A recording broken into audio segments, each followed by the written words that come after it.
Welcome back to a narrative that I basically making off the top of my head. I have nothing written down.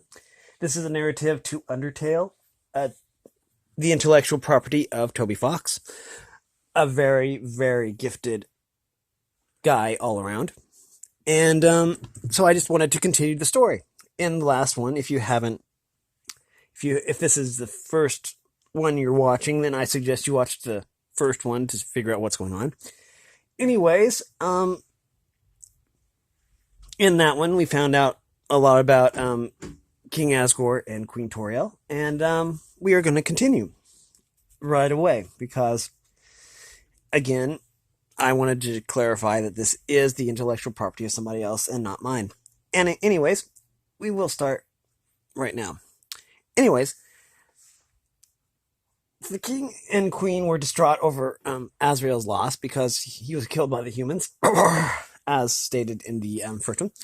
And so the king had a royal scientist named Gaster.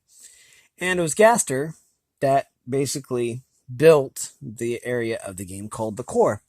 But Gaster vanished, and there are lots of theories to where he went, but for all intents and purposes, Gaster was gone.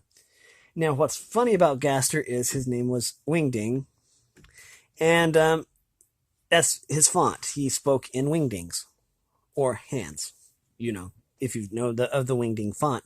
Now, there are two other characters that have unique fonts. One of them is Papyrus, who speaks in Papyrus font, and then there's Sans, who speaks in Comic Sans font. And we will be getting into them in a future story, probably not this part. Anyways, Gaster was a brilliant scientist. And probably a skeleton, I would figure, because Sans and Papyrus are skeletons too, and they have the unique font. Anyways, Gaster was brilliant and built a lot of different things, and he left the blueprints to something called the DT extractor, which DT stands for determination. Now, with Gaster gone, Asgore needed a new royal scientist, and that's where Alphys comes in. Alphys is a yellow lizard who looks a lot like Lisa Simpson. I'm just going to say that. And a little yellow lizard that looked like Lisa Simpson. And that's basically the best way to describe her.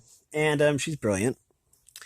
And really into anime and, manga. And I personally think that I could say that she was kind of a nerd, but I want to say that in the kindest terms possible because I think that makes her amazing. Anyways, so there's Alphys, and she promised that she could, and maybe it was foolish of her to probably promise this, but she promised that she could probably either recreate the human soul so that they could break the barrier, or more of the monsters could cross the barrier, or fortify the human soul so that they could get across the barrier. Either way, it was a big and it was a bold promise. So, anyways, she started by constructing the machine that Gaster created called the DT extractor. And she extracted the determination from the 6 human souls. There had been 6 humans previously that fell into the underground and had been killed by Asgore, and then stored, their souls stored, because, as I said before, it takes 7 human souls to break the barrier, and he wanted to, well, he could have just taken one soul and merged it and absorbed it. He wanted to basically free all the monsters, because that's what he promised. And it should be noted that Asgore isn't really a bad guy. I think that his intentions were really, really good, and he still had a gentle heart. It's just that, well, you do some pretty bad things when you're angry.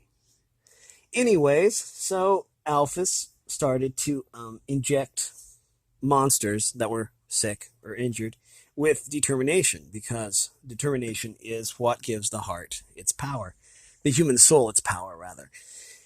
And so nothing happened. Now, one thing that she did was she injected one of the first yellow flowers, or golden flowers, with determination. And why is this important is that Azrael's dust was spread over these golden flowers. And by injecting this yellow flower with determination, it kind of brought Azrael back to life. Except he was in a body that was devoid of any emotion. And so he couldn't feel. And I mean, that's kind of a scary thought. I mean, if you can't feel love, you can't feel kindness or warmth. And that's basically how Azrael was basically brought back from the dead. Anyways, but there it went on, and Alphys soon learned that it was kind of dangerous to inject monsters with determination because their bodies couldn't handle it, and eventually their bodies melted. I think that's the best way to say it. And they melted into what was called amalgamates. And amalgamates were monsters, but they were immune to all damage and just kind of like the T-2000 in Terminator, kind of like liquid metal people, but they couldn't control their forms. Anyways, so this basically scared Alphys, and she was nervous anyways. I mean, during the game, if you talk to Alphys, she's really nervous and shy, and she has a crush on Undyne, the captain of the guard. Anyways, that's beside the point. It is thought that Alphys commits suicide after the neutral run because you don't really ever hear from her again, and that's kind of sad, really. I'm not sure exactly what happens to her at the end of the True Pacifist ending or the Genocide ending because I haven't played the game, but I'm giving you the information up to what I know. Anyways, let's go back over to what happens when you start the game. When you start the game, you are the protagonist. You name the protagonist whatever you want to, up to a certain extent. You can't name the protagonist Gaster because that'll cause the game to crash. And there's a certain, and if you name your protagonist Frisk, then it activates hard mode. Anyways, but you name your protagonist and you end up on a bed of golden flowers, and you fall into the underground. And the very first